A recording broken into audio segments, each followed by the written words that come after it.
Well, there are 3 people here already. I didn't schedule this. I have been fighting with YouTube trying to get this set up. I just got home though, so it could have been that I was trying to do it.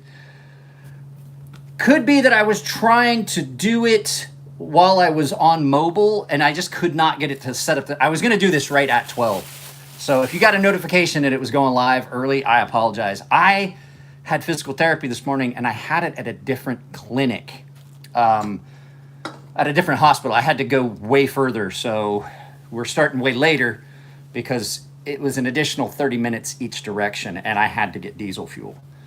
I had to fill up. So I don't know who's here. Somebody said they have the brand new Centros, a Lone Star Towel Boy. Has the new CGRB Centros in hand. I have my freshly sharpened Warren tack in pocket. I'm wearing sweatpants. I'm wearing sweatpants and sweatshirt. Like I said, physical therapy. So I just got back. So let's give it a test. I know that people say that I don't ever do this, but I'm gonna tell you right now, my fresh new edge on this is absolutely paper towel screaming. So I'm gonna tell you a little secret. All of these tests, all these paper cut tests that you see people do, all this stuff can easily be changed. A toothy edge will cut a good toothy edge. I mean, you do still have to be able to sharpen well. This is about a 400 grit edge on this because I'm using it for specific things and I have a specific edge on this. So it's a very toothy edge. It's about a 400 grit edge on this. That's going to lend itself to things like that. If you have a finer edge, like 1,000 grit, you probably can still do it if you're using the right stones on that steel and you're getting your angles really good and you've got a good consistent edge. You probably still can't cut cardboard. But that's not what you guys clicked on. We're going to talk about something that Brian over at Transparent Knives kind of brought to light. Now, I do know that there's been some updates. Those knives didn't get sold, but he had 2 Holt Specters that failed spine whack. And typically, I'm not a big proponent of the spine whack because, as opposed to, like, I am more typically the kind of guy that's going to do a light tap, right? The light tap. I hadn't asked everybody what they had in their pockets yet, but we'll get to that. I'm typically a bigger proponent of the constant pressure. And I'm going to tell you, I've seen some guys doing spine wax and they're doing it like this. And I'm like, oh God, please put a glove on, especially something like this that will just take your hand off almost. I'm not a big proponent of the spine whack for the reason that a lot of people will bring up. It induces shock in the blade. So when you hit that, you're adding shock to the blade and it can cause the knife to, at an imperceptible rate of speed, because how fast that impact travels through the solid material, causes that blade to rattle up against the lock, which in turn allows that lock to disengage ever so slightly during that minuscule microsecond that the shock is going through. That vibration is changing the interface on that lock and could allow it to fail. So if you smack it too hard, it's not a hammer. I will say that what I saw Brian do with those knives in his video was not a spine whack. That is something that could easily happen while you're doing some cutting and you turn and you bump something. So I'm going to say that that was something I would not have accepted in those knives. But there's a lot of things that can cause lock failure. So I'm going to wait till we get some more people here before we get into it real hard. Now, let's see what everyone's carrying. Oh, yeah, I was going to use this to demonstrate. So this is got, it looks really shiny because I touched it up on an ultrafine ceramic, but this has got about 1,000 grit edge on this, and it won't do. It won't do the thing that it tries to. You can see it starts to cut. It just doesn't have the tooth to it on this. I got news for you. We're probably going to move to a different position where I can sit down. My knee hurts and I'm standing up out here in the kitchen. But this 1,000 grit edge that then I just touched back up on an ultrafine ceramic will not do the same cut on this. It tries to. It's trying to cut it. You can see it's cutting it. It just does not have the tooth needed. Maybe if there's one that's already started. It will if it's, like it will, but then it's just too fine. It's just too fine of an edge. So that's one of the little tricks. Hey, Jared did the whole thing like don't trust that. He did that thing about the best. So why are the comments so screwed up on this? Hang on a second. I don't know what's going on here. I don't know what's going on. I can't see comments.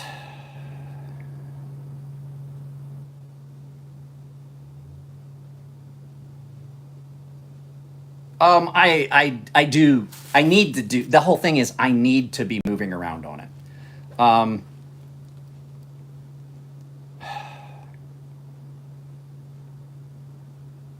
I do not know what's going on. YouTube has been very temperamental. It's not letting me do anything. I'm trying to pull up. YouTube crashed is the notice that I'm getting here. I just want to find my comments on my video.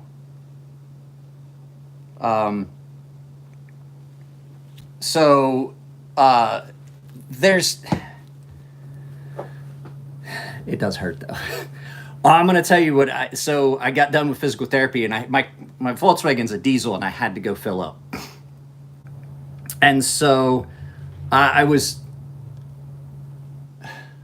at the gas station, and after physical therapy, getting in and out of the car, my knee is kind of inflamed and a little bit sore, and that's why I need to stand up. If I sit down and just sit and do stuff, it's gonna just kind of lock up, and I need to stand, and because I'm flexing it and stuff like that. But getting in and out of the car was pretty shitty because I have that Volkswagen, and it's not a real big car for me to be getting in and out of. There we go. There we go. There we go. What happened to the best tester story? Okay, well, I had to figure out the comments because it keeps showing me all these garbled comments that says that this comment was blocked, and that's all I see. So Jared did a video about the best tester, and there's a lot of ways to trick that system, and you see it on some of the Instagram videos where the guy's doing the really slow test of a dull knife, and then he sharpens the knife, and then he just pops it through. There's a way that you're supposed to use that best tester and how you're supposed to do it. And that's why I don't like it, because it's very subjective. If it's done incorrectly, you get a skewed result. And the same thing with spine whack testing. It's a lot like, I argued the whole thing, like people are like, well, I did a bunch of edge testing and this knife held up better than this knife. And I'm like, did you source the exact same cardboard from the exact same factory and the exact same thickness? And they're like, well, and then there's the sisal rope test, and I'm like, well, sisal rope is going to come depending on where it came from, where the rope fibers were sourced. Each one of them is different, and there is a CATRA, which is it's like a mil-spec style testing procedure, where it's done the same way every time. The blanks are the same. They're at the same grit. They're at the same thing, and they test it on a rotating material, and it's like an ASTM standard test. The best isn't like that. Cutting rope isn't like that. Now, my argument was if you want to do that and you can just get an objective idea for yourself how that knife's going to cut. But I can tell you that this knife on one batch of cardboard did way better than it did on the next batch because the cardboard was different thickness and it was of different stuff. But I'm just saying, like, that is the most reliable method. Cutting cardboard is going to give you your own personal idea how that's going to perform for you, like how that's going to hold up. Doing day-to-day tasks, yes, absolutely. But I don't do a lot. That's the reason I don't film a lot of the edge testing I do, because I don't want that to be construed as I'm making like a scientific, this is how this knife cuts, this is how this steel does. How it does for me personally, that's absolutely great. And I think that was the problem I had when the whole big HRC mafia thing happened and there were so many people. There's one real scientific like ASTM standard. There are a lot of discrepancies. The catcher was rough when prior crew sent some knives through. Well, the thing is, they're only going to do as well as if you prep them all properly. They're all sharpened to the same grit. They're all sharpened at the same angle, stuff like that. So, I mean, it's, it's you've got to be specific on, what you're doing, because it still is, the test is standard, but if your materials aren't, like if you sharpened this one different than that one. So there's a lot of variables, but it at least removes a lot of the variables. The best, and that's the whole thing about scientific testing, is it just removes a lot of the variables. The way I test the knife, there's a lot of variables, because I just bought a new broomstick to cut into little short dowels for cutting wood. And it's absolutely feels different even with the same knives. It feels different when I tested yesterday before David came down versus the previous one it was a little softer wood. So, those tested are objective tests for a consumer to decide whether that knife is for them or not. But one of the tests that I've never been a big fan of is the spine whack. And a lot of people are like, oh, you got to. I'm like, if you're using a knife properly, what are you chewing on? Okay, that's making sure he's not chewing on furniture. A spine whack is not a good test of any lock. And on some locks, it's very detrimental. If you got a button lock, you got a much better chance of damaging that lock, like for permanent, forever, for good, and now it's got some weirdness to it. Because the fact is, most of us are not using knives like that. It's not a hammer. I'm not using it to drive nails and stuff like that. And like I said, I believe that a good constant pressure test with your finger off the lock bar, or maybe this in a vise and you've got a glove and you're putting pressure and you can see if there's lock bar flex and things like that. I think it's a much better test, but you should do some small light tests like what Brian did at Transparent Knives, and both of his whole specters failed. So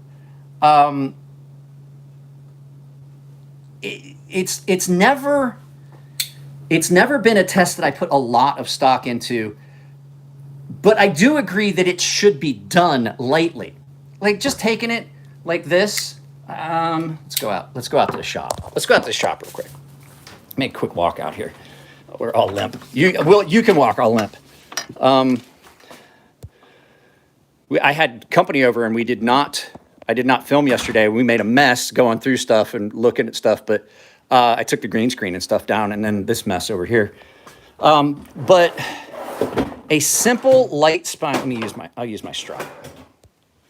A simple light thump on a piece of wood should not cause the lock to fail. I absolutely agree. And I watched Brian over at Transparent Knives do his, hey buddy, that was me. No one came home. Like this QSP pangolin, David. That's about all the harder I would test. And I'm making marks on that wood. That's a good pass for me. But I've seen some people do it and they're just really just smacking it hard. Like it's a cold steel, what were the cold steel, cold hard proof videos. That's not how you should do it. You're going to introduce a lot of shock into that and cause issues with possibility of failure. That's what Mad Mullet says. For most part, sharpness is suggested. I have knives that I would call dull and ready for touch-up. The same knife, I had some people tell me it was too sharp. Yeah. A spine whack is, in my mind, that's all you should do. Like every knife maker I know that makes folding knives does do that test, because it's going to give you a good idea of lock bar geometry, how it does if there's some shock in there. Is it going to fail? But I see guys that are just smacking, and they think that that's, oh, this knife failed. No, you made that knife fail. Like there's very few knives that, like there's Cold Steel really had their shit together, because their knives, I'm sure that those videos were highly edited and they picked the knife that was going to do it. But like a lot of times you can't base that off of a promotional video of what somebody's doing. And the other thing too, and Brian mentioned this in his video, I was watching it while I was at physical therapy when I had my knee getting iced. I was you know, they do the thing with the recirculate bath of ice after physical therapy. And so I was sitting there and I was watching Brian's video about his newest live that he did about the Holt Spectre and how they did not resell it, and they're going to take it back and they're going to resurface the lock and stuff like that and see if it passed. But I absolutely agree that what he did was, I wouldn't even consider that a spine whack test. Like, that was a gentle bump. And I would not expect a knife to fail. You know what I'm saying? He did.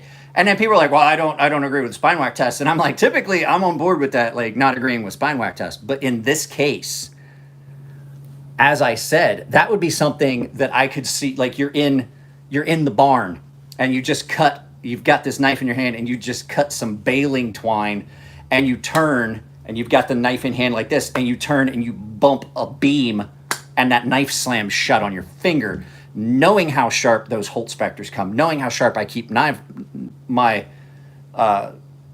knives, I would not want a knife to fail that easily. Absolutely not.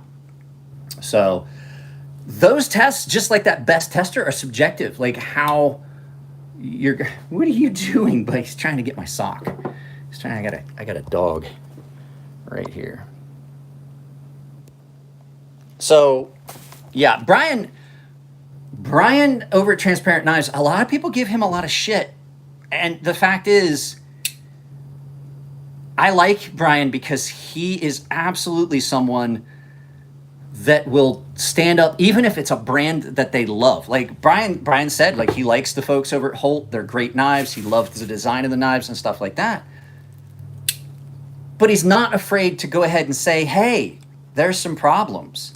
And a lot of the creators get shit. And now it's turned into a big problem where if you say something about something that happened, then they litigate. It becomes litigious, like the whole thing with Hinderer and other people that have sent cease and desist. Like, I was like, so basically what you're saying is no one can put out their opinion about a knife. And I'm like, I don't agree with that. And I absolutely would not give a crap. I would hire a lawyer, even with my limited funds.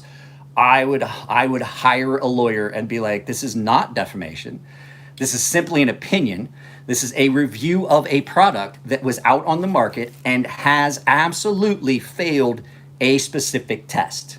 That is not defamation. It is not a lie. It is not a random person saying, well, this person had sex. It's not attacking their character, which is what defamation is. You're not doing anything that's against the rules. If you do an objective test, like an HRC test, and you do it properly and it comes up incorrect, then you're not in the wrong to say something and to get a cease and desist for stating a fact. It's just gotten to the point like I said, there's a lot of times like people are like, well, you complain that some guys only give good reviews on knives. Well, there's a lot of times that you guys just don't see a knife again. If you see a knife first day in pocket, so let's say this knife came in from Daniel over at Precision Knife Works, right? This knife came in and you saw it first day in pockets. You saw the unboxing and you saw first day in pockets, and then you never saw that knife again, right? That is a prime indicator to you guys that you shouldn't buy that knife, because it's kind of iffy sometimes to talk about a knife that is horrible. I did it about the Sumo. I did it about the Steven Seagal knife and stuff like that. But that's just because those were just there was a lot of tongue-in-cheek humor in that. But those were ostensibly just bad knives. And I was like, at this point, the company knows that this is a bad knife. So I'm kind of hesitant with some companies. This is why I'm going to tell you right now, you won't see a Hinderer on my channel again. Not just because I'm buddy, come here. You want? Come here. Come here. Come on. Come on. Come here. Come on. Come on. Come on. Come on. No, buddy. You're getting too big for this. You're getting awful big. Hi. Hi. He wants to snuggle. As you can see. Hi. But he's 12, he's 13 weeks and he's 32 pounds. Aw, thanks for that. Like my ears. You like to clean my ears for me? Tickles. Tickles. It's the most action I've got in months. Here. It's hot down. Oh, I gotcha. So, CHUNK. Stop owing an O to it. It's not chunk. Chunk, as in the character from the Goonies. You want to lay back down on my foot? Okay, cool. I'd be more frustrated with Seagal than any army of lawyers. He can lay people out without touching them. Yeah, but have you seen the kind of shape? My ears all wet now. Have you seen the shape that man's in? I'm not too concerned. He's not going to run and sneak up on me. And even if you did watch the original movies, when he did run, he didn't run good. Did you fart? He had shots yesterday, and they gave him the oral dewormer. He threw up in the car on the way home, and he's had diarrhea, and his farts are horrible.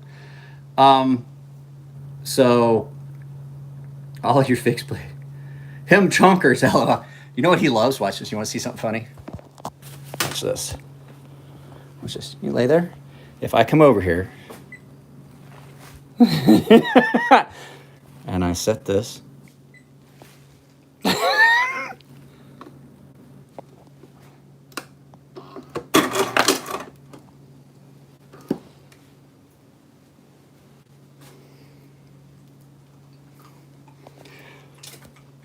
if you turn the ice, if you push that button, that beep, he can be in the living room.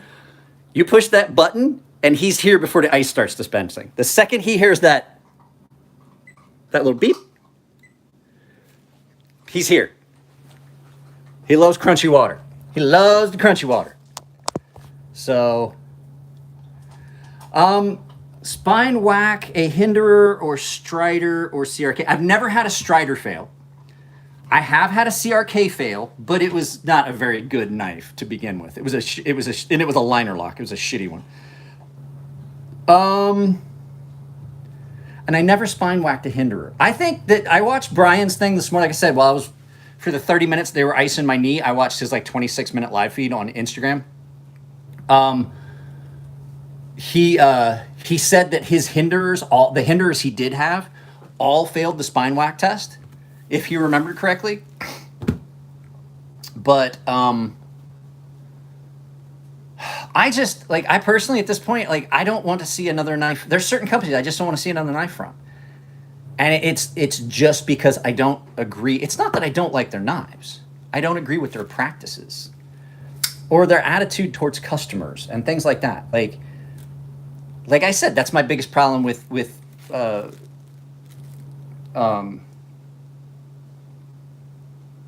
Jesus Christ, can't think of his name now. Medford.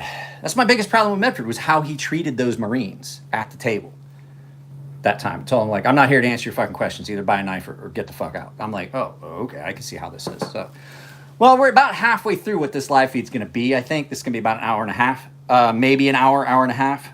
So that reminds me to remind you guys, YouTube demonetizes every one of my live feeds. If you want to support the channel, you can always join my membership down below, or you can drop a super chat if you want. Not gonna get upset if I don't get any super chats in this video. But hey, Brian, there you are. I said that. I saw that. Your hinders didn't fail spine wax. I had one that was soft out of 13 or so. One was where the external stop pin was not press fit properly. Okay, cool. I was, like I said, I was listening to your live feed while I was at physical therapy. I had my headphones in, but I also was talking to physical therapists. So I didn't get all of it. I don't have my bell. Keen's Custom Tools, thank you very much. Thank you much for the 10 bones. But yeah, I agree. Like, and I wouldn't even consider, Brian, now you're here, I wouldn't even consider what you did a spine whack test. I wouldn't. Is spine whack a good test? I don't think it is. Like, for me, I'm on the fence. Like, a spine whack to see if your lock geometry when you make the knife is okay, but like I don't think that there should be repetitive spine whacks. Like if the knife was spine whacked, like I watched how Chris and Elliot Williamson did their spine whack tests on their knives at the shop, right? I saw how they did that. And I have to turn chat off and turn it back on. Yeah, I had to, sorry about that. I had a lot of makers reach out to me and say, we need to rename what you did to a spine whack tap test. I would never expect a knife to fail. Oh, guys, if you're here, there's 21 people here and only 16 likes. Please drop a like. It helps push us up the algorithm. I saw how Fair and Forge did their tests, and Elliot's a big dude, and he was pretty aggressive with how they did it. But they didn't do a lot of spine whacks and things like that because Elliot was saying that it can cause some deformation. It causes some deformation. You have the shock that, like, Elliot's just honestly a fucking genius and nothing that I even thought of until he said it. Like, that shock travels down the blade, and that microsecond of that shock wave going through can cause some changes in interface and give the lock a chance to fail. And that's what you're looking for, but you don't want to do it too many times because you're slamming those materials together and causing deformation, which can cause more severe lock failure issues and blade play and things like that. So I agree it should be done, but I don't think like people's like I've seen guys every time, and I've told them, I was like, that is the dumbest thing I've seen. I have a buddy that will disassemble a knife and then spine whack test it every time he puts it back together. I was like, bro, he's like, well, I got to make sure that the didn't fit. I was like, what makes you think that disassembling that knife and putting it back together, those set parameters are built into that knife? That is not going to change. Just disassembling that knife and putting it together is not going to change the lockup you have on that knife. If you get a knife and you do a couple spine whack tests when you first buy it, that's not a problem. I've been known to do that. I had some knives that come in for review, and I looked at the lockup and I was like, that's questionable. Let me do a spine whack test. And typically I will use a material that's like either some leather on some wood or a wood bar, or if I've got like something hard plastic, something like that. For a couple reasons, it's not going to mar the finish on the blade. But most of the time I'm going to trust the constant pressure test. Like, does that lock look like it slips when you put some pressure on the spine? If you get a hold of it really good like this and you've got your fingers out of the way and you put some pressure on it, does that lock look like it's shifting? If it does, then do a quick spine whack test. If nothing happens and you don't have any issues from there, then if you get rid of that knife, tell the guy, like, there's a little bit of lock flex. There's a little bit of lock flex if you put some pressure on the spine. That's my personal way that I test things. But like I said, there was an exception. Let me go get it. I'll limp back out here to the studio. There was an exception, a knife that came in that got a pretty solid set of spine whack tests until I was satisfied with it. I put it somewhere, and it's a knife I really, really like now. It's a mess out here. I did a bunch of filming this weekend and had a bunch of knives out. There's my Norseman. Where's that new Knives Companter? Oh, there it is. So this new Knives Companter came in, and I got it. What's up, buddy? What's up, buddy? What's up, buddy? What's up, buddy? So this new Knives Companter came in, and I'll show you exactly why I did kind of an aggressive spine whack on it, because I was curious. I got this in. What are you doing? So I got this in, and you can see the lockup here. Let me flip it so you can see it better. So that lockup looks pretty early, right? And I didn't account for the chamfering on the blade stock. Now, I was like, I think that's going to fail. But I did the pressure test, and I was like, there was no failure. So I did a spine whack, and when I did several spine whacks, like hard ones, I did a couple gentle ones, and I was like, huh. And then I gave it some really good smacks. It didn't go this way. It actually locked up tighter. And that's why I say spine whack tests aren't necessarily a good idea, because you can actually screw up that material, because if it's forcing it in harder, you're going to deform that lock a little bit, and you're just detracting for how long that lock's going to work. But this one, that tells me that lock geometry is the way it's supposed to be. When shock is introduced, it works its way in, not out. This thing has not failed. This is a great little knife. And I was really surprised. And this is one of the few that just, I looked at it, I was like, wow, that looks really early. I'm afraid it's gonna fail. And like I said, I put on gloves, I got a hold of it, I did a really good constant pressure on the spine, nothing failed. And then I did several really hard whacks. And I'm like, okay, this thing locks up great. So that's about the only time that I would do what I would consider an aggressive spine whack test. But there's other lock failures. And like I said, doing those aggressive spine whacks, you can cause irreparable damage to certain knives. I have got a knife I was going to use as a giveaway. And I had somebody tell me, it was like, I don't believe, like, I've had so many button locks fail the spine whack test. And I was like, I, sir, do not believe you. And I was like, because the way a button lock is built, they're much less prone. Instead of it arcing in on a radius, it's a straight up and down drop into a pocket in the blade. Whether it's a full round pocket or like you've got on that weird button that I've got for that Terramundi knife, the warning button, where it's got two little slots and it drops all the way down into a hole. Or if it's a half round hole that thing drops into, and the button is radiused at an angle all the way around, but it's not the same as it kicking over into a groove. It's a straight up and down instead of an angular thing. So they're much less prone to failing a spine whack test. However,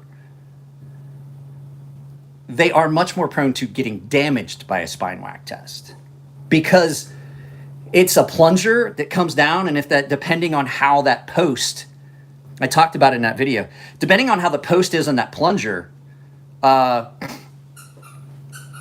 depending on how the post is milled on that plunger, like that solid piece, depending how thin it is, you can get some damage. And depending on the hardness of the steel, you can get a flat spot that forms on your button and cause some problem. Well, long story short, I had a knife that I was going to do as a giveaway. It was a button lock. I really liked it. It had a really good solid button. I filmed a video, and I still have to edit it because there was some audio issues. I filmed the video showing that it won't, but what I wound up with was some very severe blade play in that button lock because it bent the post for the button. So you have the top part, and then you have the bottom part that's a lock, and in the middle there's a post because it has to allow for the blade to rotate through, and it bent that. So it had some really bad blade play, and when I took the knife apart and I tried rotating the plunger, then I had some issues where it wouldn't drop in and it wouldn't lock. So I completely ruined that knife. I suppose that I could reach out to the company and ask for a replacement, but the fact is I damaged it. I damaged it to try and prove a point. The lock did not fail, but it damaged the knife to the point where now it's completely damaged. But the lock didn't fail. The lock is there for your protection. And if that lock only protects you once, and then fails for the rest of the time, then it did its job. Like that's the way I look at it, and that's why I'm not real concerned. I'm going to keep the knife. I rotated it back so it has a little bit of blade play. It won't fail. I tried it.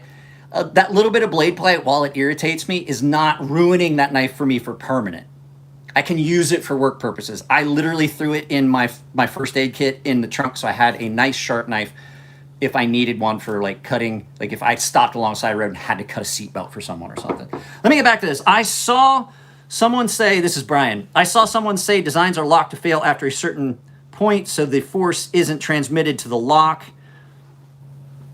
And I'm like, so you'd rather the force be transmitted to your fingers? Yeah, that's what I'm saying. Like if that lock doesn't fail, if something happens, say you're fucking around and you've got that knife in your hand and you turn and you smack it really hard, and now you've got blade play, but the lock held, and that, like, even if it screwed the lock up, it did its job. That was what it was there to do, was protect your hand. Saying that a lock is designed to fail, that is, well, that's like wiping before you poop. It don't make no damn sense. Todd Carr, yeah, I've seen a few that would fail with just thumb pressure on the back of the blade. I had a very expensive custom knife that failed. while sharpening. And when I say that, that means that I opened the knife. I had the knife like this because it was a lot like, it was a Tonto. And so a lot like other knives, when I'm sharpening a Tonto, I will do this. So you guys have seen me do this. I'm not actually touching the blade. If you knew how sharp my Norseman was, you wouldn't even question where I'm touching the blade. But it allows me to get up on that forward part, right? And do that forward edge. And I put a little bit of pressure like this while I was holding it. As you can see, I'm not even touching the actual edge. And so I'm working on that very front edge of the Tonto, and the lock failed. And I was like, what the fuck? And I contacted the maker and I was like, look, I'm sharpening this for a customer. I was going to do a video. I want to give you a chance to rectify that. And he goes, yeah, let me just send it directly to me. I was like, I'll sharpen it. I'll send it directly to you. And then I was very, very careful when I was sharpening it the rest of the time. And I sent it off to the maker. And then I was like, I'll send it to you. You can send it back to the owner. I showed them what it was doing. They can test it, see if they're happy with the lockup, and then they can send it to me for review if they want. And they're like, yeah, I appreciate that. And I'm willing to do that with companies. I do know that there are things that happen. Like if I find something wrong with a knife, if I find something wrong with a knife, I will reach out to the owner and find out, like, is this something that you got on the secondary market? Do you want me to, I want to contact the maker and see if they can make it right, things like that. And a lot of times, it's a this is talking about Brian stuff. It's a transparent issue. A lot of times, especially like custom makers. So, guys, there's 30 people here and only 20 likes. I would absolutely love it if you drop a like. So, is that what we're calling it nowadays? Spine whacking. Okay, well, I've already whacked my spine today, so I'm good. Havoc is here, as if you couldn't tell. But like I said, testing a lot of times subjective. Like what I consider an aggressive spine whack, someone else might be like, no, that's just how you're supposed to test it. And I'm like, I don't agree. I don't agree. But I also, like I said, agree with Brian, that knife definitely should have taken more impact. So at least now I know, after listening to Brian's Instagram, yeah, this is too fine of an, actually, this is probably dull. I cut a lot with this. After listening to Brian on his live while I was in physical therapy, Joe and Angie have been awesome anytime I've ever talked to them. And I've never had an issue with any of their knives. I've never tried a spine whack on them, just to be transparent. But I'm glad that they did not resell those knives at the table. I'm very glad that they didn't. I would have been very disappointed in them, knowing all the times I've talked to them how cool they've been, and that they really do kind of seem, they definitely seem like they have a definite vested interest in their customers' happiness. They really do. A friend of mine bought a knife. A friend of mine got a knife as an anniversary gift from his wife, from them, and then has dealt with them several other times. And every time I talk to them, they're like, oh, you're his friend. I know it's Pip Corona. And they're like, oh, you're Pip's friend. Yeah, how's he doing? I haven't talked to him in a while. And I always enjoy talking to him. So, and that's what makes in the knife community, once you form those friendships at knife shows and stuff, and then you find out something or you hear something and you're like, yeah, that sucks. I hate to think that that's the case. So, I need to reach out to Brian, just get him on a live feed. Maybe we'll do that. Maybe I'll see if Brian, are you still here? Transparent Knives, are you still here? What are you doing this Saturday? You want to try and do a live feed? Let me know. I'll hit you up on Instagram. Matter of fact. What is he doing? Yes, I'm a lurker. I'll tell you what, I'll hit you up. If you're not busy this weekend, maybe we can do a live feed. You got the long dog? Huh? We took him to go get his shots this weekend on Sunday. I got a bunch of editing and stuff done. I don't want you in. He likes to pee on the floor mat in the bathroom because the owners, the people that had the litter had basically a bath mat, like a bathroom mat, on the floor, and that's what the dogs peed on. It was just easier to do. I had like 3 of those. And so he got to peeing on that. So if that's open, he will pee there, but he doesn't typically unless I leave that door open. And he hasn't done it recently. Well, the kid is at school and the wife is at work. I just got back from physical therapy. I have a bunch of editing still to do today. There's the cat. You've been chewing on the table. You're not supposed to chew on that table, and you know that. At any rate, we went to get his shots, and we took him in, and they're like, are you guys sure that you need these shots? And I was like, what do you mean? They're like, it says that this would be the shots for his 12 week. And I was like, he is 12 weeks. And she's like, my God, that's going to be a big dog. I was like, he is, I think he was 32. He was 31. He was 31.9 pounds yesterday. He's chewing on his mat again. Hang on. He was 31.9 pounds yesterday. No, sir. You know you're not supposed to chew on that mat. You've already busted the zipper out of it. You're not supposed. Oh. Giving me that. Are you trying to make me feel guilty for chastising you? At any rate, he was 31.9 pounds yesterday, and they're like, oh my God, are you carrying your Warren-Tac? Yeah, he's, at 12 weeks, he's a big boy. Am I carrying my Warren-Tac? Of course, I'm carrying my Warren-Tac, and it absolutely, oh, I did it earlier.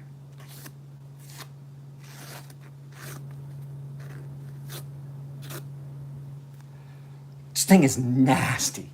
This is a nasty, and I owe all the Yojimbo fans an apology. I'm going to say this right now. I owe everyone that loves the Yojimbo a big apology. My thing with the Yojimbo was always, I wouldn't want that as a day-to-day. But in my defense, I had really just started to get into Warrencliffs. I had just really started to get into them. I had not gotten very many of them. Show another meter. I don't know why this is. At any rate, and my thing was, I wouldn't want something. It was nothing against the knife. It cuts amazing, just like this. And I was like, I would not want something that thin at the tip because it, like this, has a very, very, very thin hollow grind. And I was like, that tip's gonna break. And I'm still terrified. I know I'm gonna tip this. I know I am. I've got a lot of nerve damage in my right arm. I've dropped it like 3 times now. And I'm like, I eventually am going to lose control of this and knock the tip off, and I'm gonna have to send it.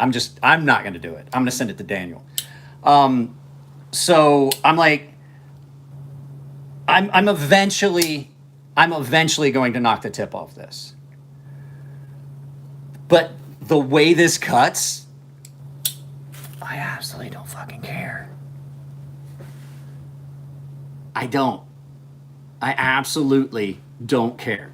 I will carry this till it gets tipped. I'll send it to Daniel and have him fix it for me. I could do it. I have my grinder here. I could re-hollow it. The only thing that I have found, and this is a little preview to the final review, which is not going to be for a while because I absolutely love carrying this for cutting and reviewing. I had to go and pick up cardboard at Costco when they were closed. I went to their cardboard bin and I took a bunch of cardboard. It's not illegal. I'm just saying, like, typically I don't do that. Typically I have enough cardboard or people send me cardboard. I wish that the sharpening choil came out a little further because you can here, let me show you what I'm talking about. Can you see where when I sharpened it, I kind of got down into it? I don't hate it because I can still get it sharp, but I'm starting to develop a smile. And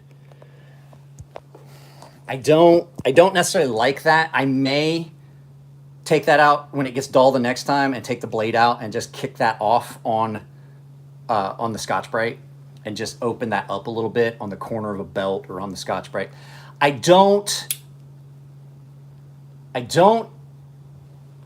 like it, but I'm gonna say I haven't had any problems with it sharpening. What is this? I've liked seeing some knife designers who use OEMs modify their knives, like Dan with the Warentac and the TW Price with the cracked ice Dawns. I just like the fact that there's so many good knives available right now.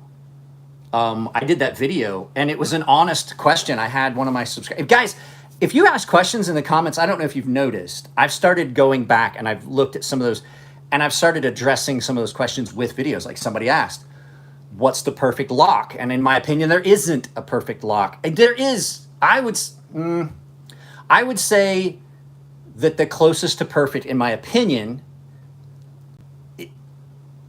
is the triad lock. It's the most robust. It's ambidextrous. Very few ways to make that fail.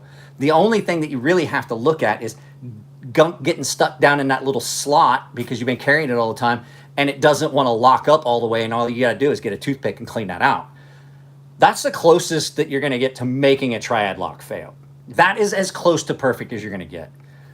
So I did that video, but I also did, somebody was like, is $1,000 knife worth it? And like, I honestly, yes. I love this knife. I don't care about the fact that I spent that much money for it. It's my most prized possession. It's something I'm going to pass down to my grandkids through my daughter. I won't ever have to worry about buying another one. Are we still spine whacking? Nah, we're pretty much done with that. I've spine whack tested this. And I did it specifically because I bought this on the secondary market. And I knew if I spine whacked it and it failed, that I know the maker. And they've always been awesome.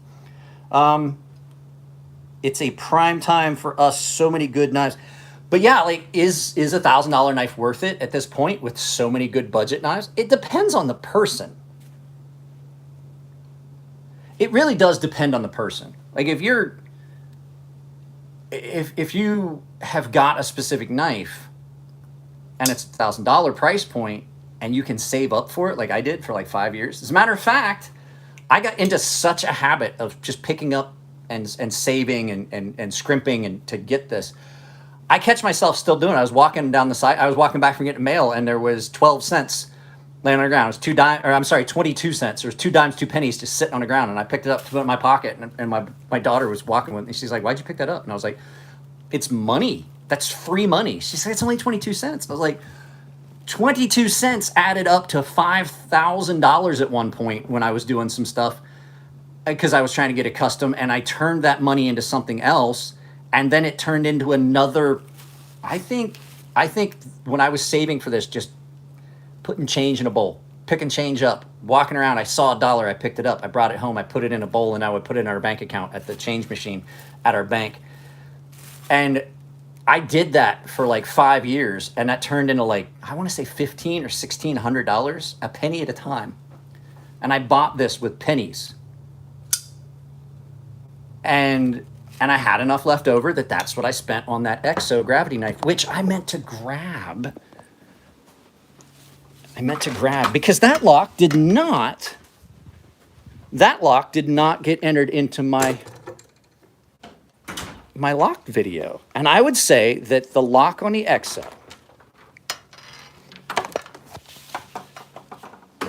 I'm going to say that the lock on the Exo probably be the closest. Now that I said, like, no, I think it would be a tie. I think it would be a tie for the Triad and this. Let me go check on him. He's awful quiet. And that usually means he's doing something. It's like my daughter. When things got quiet, I'm like, she's cutting the hair off her Barbie dolls. Nope, he's asleep.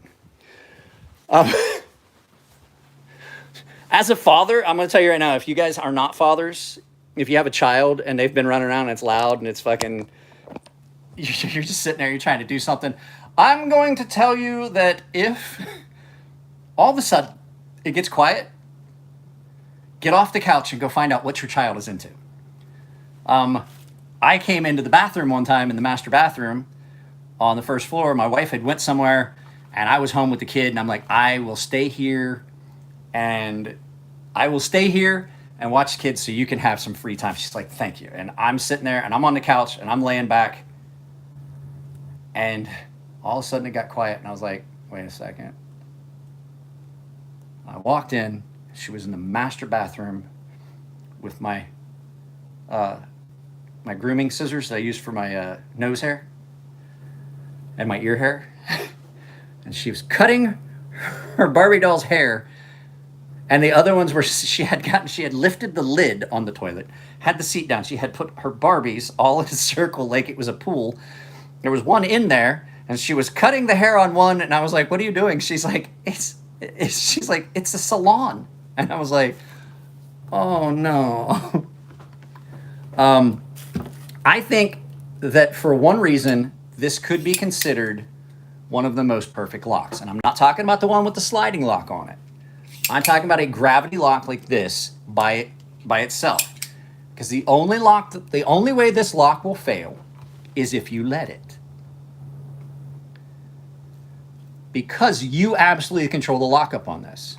There is no other mechanical force involved in that other than your hand. So therefore, this lock, I say, cannot fail unless you make it fail, unless you allow it to. And I know that's a weird take on it, but you have to look at that. That lock is clamped in there like this. Balisong, yeah, Balisongs too, but Balisongs have a clip, so there is a mechanical force in that. I think that because of the way this is designed, the only way to make this fail is if you let it.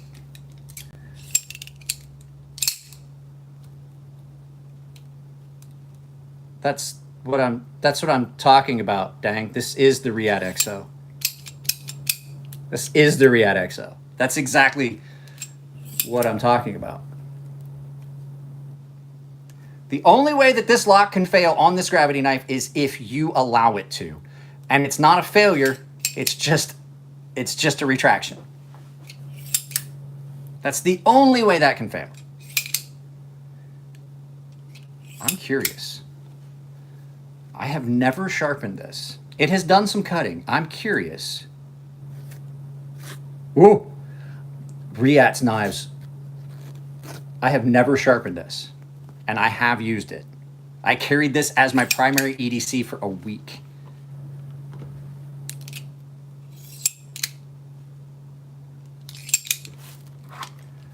And I cut a bunch of cardboard with it, and it's still... My wife comes home after these live feeds. She's like, why is there paper towels cut up all over the counter? I'm like, I was using them like little swabs to clean inside knives. So I'm going to tell you, Riyadh's knives consistently come with some of the best edges. I offended a guy one time. He's like, the last 3 Riyadhs I got came with rounded edges. And I was like, I do not believe you. And he was offended. I was like, I absolutely do not believe you. I am going to call bullshit on that one. Or like, what? And I was like, I have handled hundreds upon hundreds of Riyadh knives over the last few years. At shows, things that Elliot got sent from Riyadh, dealing with friends that were making knives with Riyadh, dealing with David and going to shows. I've never seen a Riyadh that doesn't make me go, I don't want to touch that. And if you got a factory Riyadh that is dull, I want proof. Like, I'm going to put that bullshit flag up and say, I do not believe you. I have yet to see a dull one. I used to be able to say that about Wii, but I have had a couple of Wii knives that had some wonky edges. I wouldn't say they were dull, but you could see that they definitely needed to pass on a strop. And so what I think is the difference is I'm very convinced when I look at the edges that are on Riyadh knives, I'm really convinced that they get I believe that they do a final pass on a leather belt to knock the just to ensure that that final burr is gone. I am pretty sure of it. And there's other companies that I can feel the way their edges are, either that or a paper wheel. I'm friends with Bob Terzola. I felt a lot of his hand edges, his edges that he puts on knives, and they have a unique crispness to them for 154 cm. And Bob told me he does a final pass on a paper wheel on his knives. And I'm like, well, that makes sense. That it gives it a very unique, specific. So they're either doing theirs on a paper wheel or a good clean leather belt. And you get a very crisp, very good edge from that. If you've got good dexterity to maintain that. Okay. I have an unpopular opinion. I don't like AEBL. And I think it's just because I haven't had any real good knives in it. So I've had bad experiences. I don't think it's the steel. I used to say that about a couple of other steels. Just Nate, what's up, buddy? Nate, you should be getting your knife today, I believe. Heads up, I did not sharpen it. I did not sharpen that knife that you want. I've had other steels that I was like 154 cm. I didn't used to like it. And it's because I had bad experiences with specific knives, and I kind of just chalked it up to the steel. I'm not a fan of AEBL either, not saying it's a bad steel. It just doesn't give me what I want. It does not give me the edge I want. And I think it's because of the carbides it forms. It just doesn't form the type of carbides I want. I have problems. I still have some problems with 154 cm or CPM 154. It's S35V, CPM 154, some of the super fine grain steels that are the powdered metallurgy. I do have a problem with them because I just at the finer grits don't get the edge that I want. I prefer 14C28N. That's why I love about 14C28N. That's why I like M390. I can take it further up through the grits and still have an aggressive edge. 154, CPM 154, S35 VN, and some of those steels, if you take them past about 600 grit, you really lose the tooth because it's such a fine grain structure. And then they've got really small carbides, really fine carbides. They still cut really well, but they just don't have that aggressiveness to them that I want. And I kind of felt that with 150 or with AEBL. So I just think that it's the chemistry in it, like the carbides that form aren't kind of the ones that I want. I love ARPM 9, and I love the edge that you can get on D2. I just wish D2 was a little bit more corrosion resistant. I really do. I think that if that's what I like about that DC53 steel that Migron used in that first run of the Valonas. I got to take this stuff back out or my wife's going to throw a fit about knives. When we moved to this house and I turned the garage into my studio, she was like, okay, you can do whatever you want in the garage. I put a TV out there because we never really watched TV in the house as a family. So there's no TV in the living room. There's no TV in the first floor of this house. There's a TV in my daughter's bedroom. There's a TV in my bedroom, and there's a TV out in the studio. My wife watches Japanese TV on her computer, but there is no actual TV down here. My daughter spends most of her time upstairs studying with the TV behind her. I watch TV in the studio while I'm editing and when I have friends over and things like that. So, I forget where I was going with this. But at any rate, when we moved into this house, she's like, oh, you do whatever you want in the garage. Turn into a studio. You put my workbench out there. She's like, but no knives in the house. And I had to agree with her because I have so many knives. I'll show you guys in case you haven't ever seen it. I have so many knives that I literally had knives on every horizontal surface at our old house. And when we sold that place, I had every intention that we were going to buy another house. And then I was like, you know what? I couldn't find anything. All of the purchase prices for houses here in San Diego, it wasn't that they were insanely over the top purchase prices. HOAs here in San Diego, they're horrible. And that's why my landlord will never sell this house. It does not have an HOA. He's already told me he's never going to sell this house. So I'm fine with living here as a renter. But if you were to look, there were knives on every horizontal surface. And this is a mess because I had company over and we went through a bunch of stuff and hung out. It was 2A Dave, one of my paying members. There's literally knives upon knives. Maintenance gear, knives, more knives, more knives, a box of knife sharpening stuff, and then knives, everywhere knives.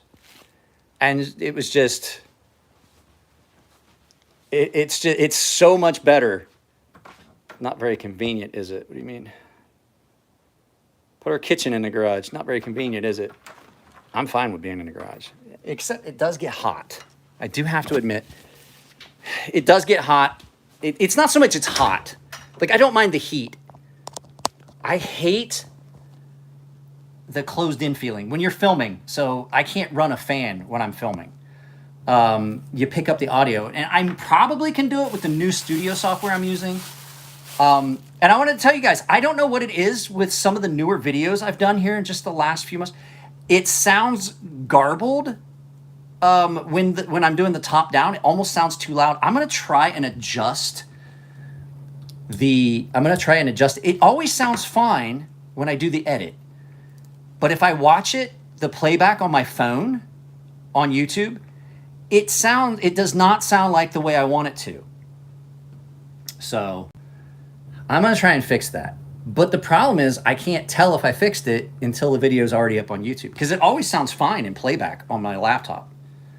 So I don't know if it's just the volume that I'm like, because I adjust things. I do a loudness across the board so everything's like at the same level. I don't know if maybe I need to stop doing that and only adjust a couple of clips instead of the entire video.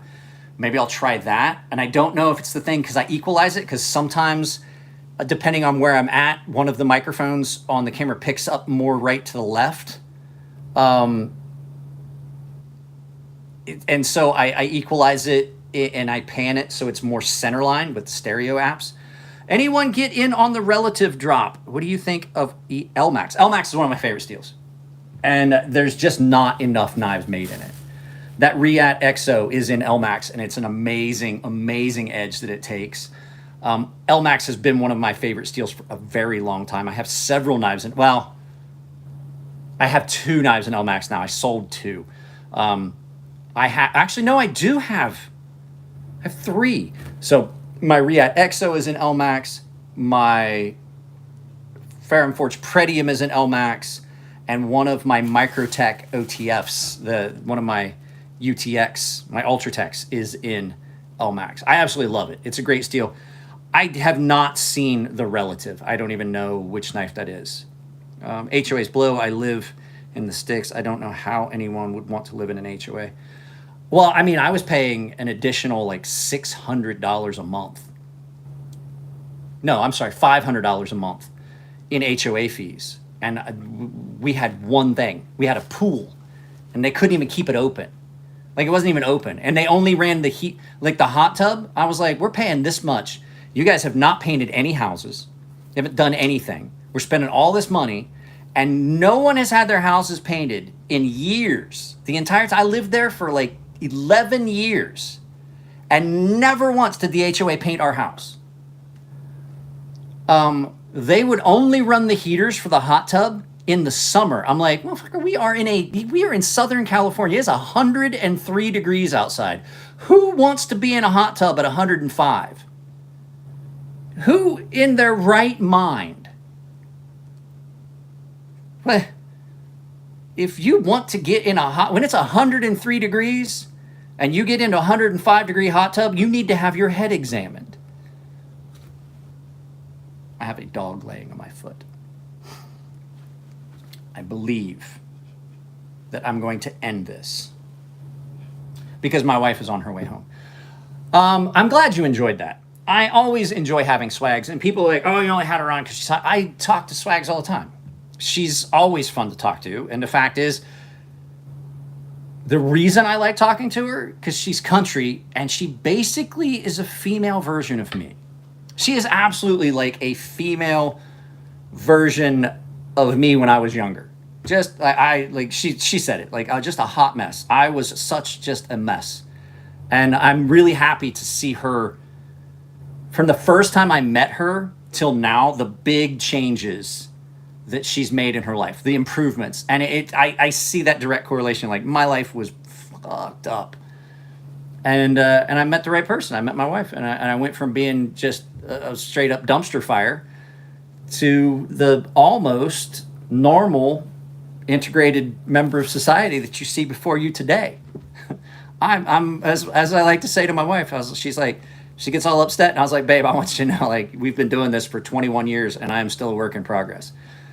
The wife and I have been married since 2001. November 11th, 2001. So this year, November, will be 22 years that we've been married. And I still, like, I do stuff, and she looks at me, and she's like, how many times do I have to tell you to stop doing this?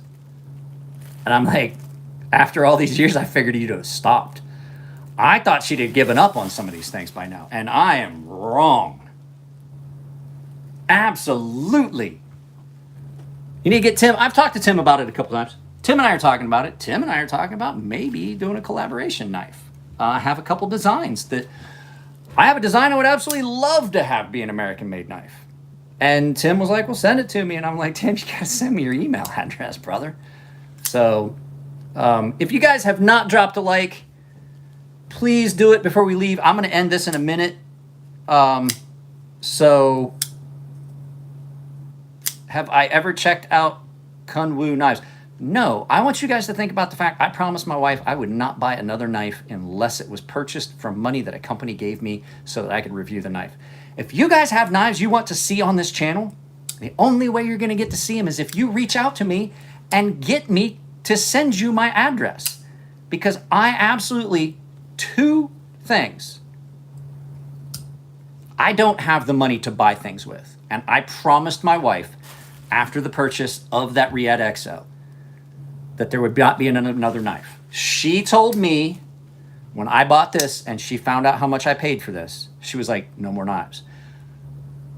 A month later, I went to Blade Show West several months later. I think it was like 5 or 6 months later. I went to Blade Show West in Long Beach. And that was the time that Nick Shabazz rode up with me and we drove up together. The dog is pushing me this way. He's like pushing me that way. He's snuggled up against my legs. And I came back with that Riet XO and she's like, did you buy that or did the company give it to you? I was like, I bought it. And she goes, did you think I was joking? And I swore right then, I was like, okay, no more knives. Because I don't know if you guys know this, my wife is terrifying. And people are like, well, why'd you even tell her? I was like, because my wife could be a CIA interrogator. If my wife asks you a question and she doesn't 100% think you're telling the truth, she will ask it a second time in a way that makes you go, yeah, no, here's the truth. This is what I did. She's like, did you buy that? And I say, no, I won the lottery. And she goes, did you pay after you won the lottery? And you're like, yeah, I absolutely did. So she's terrifying. That is the only reason that I have not wound up in prison over the last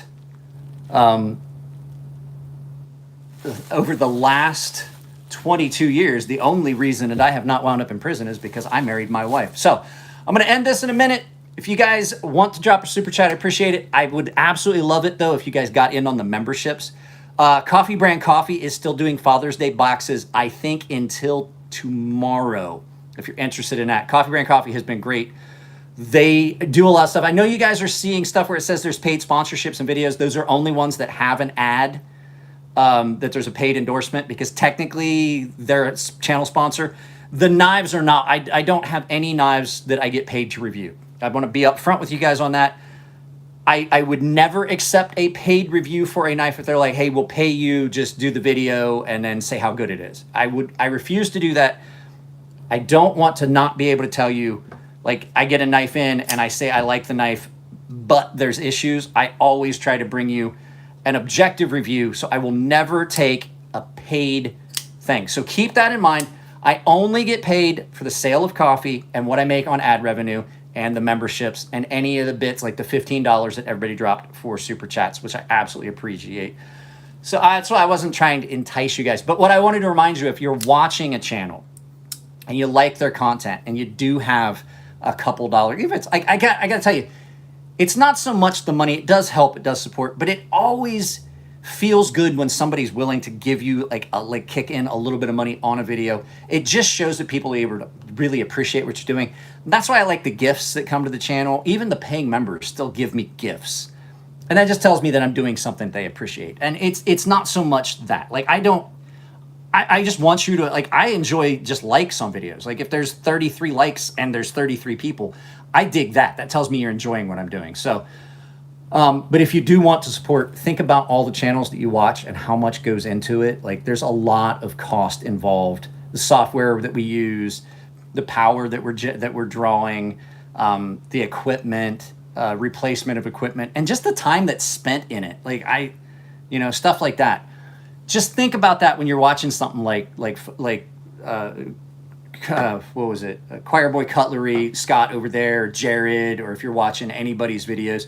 You can drop in, and even if it's on those other videos, and you guys know that there's that like super thanks thing or super stickers, you guys can, like, if somebody does a video you really like, I still do it. Like, I know that I have limited funds, but I absolutely like when certain channels do certain things, and I really appreciate the content. I like to just drop a little bit on it so that they can see that. They're like, oh, people really appreciate that. And it does feel good, and it's a lot of fun.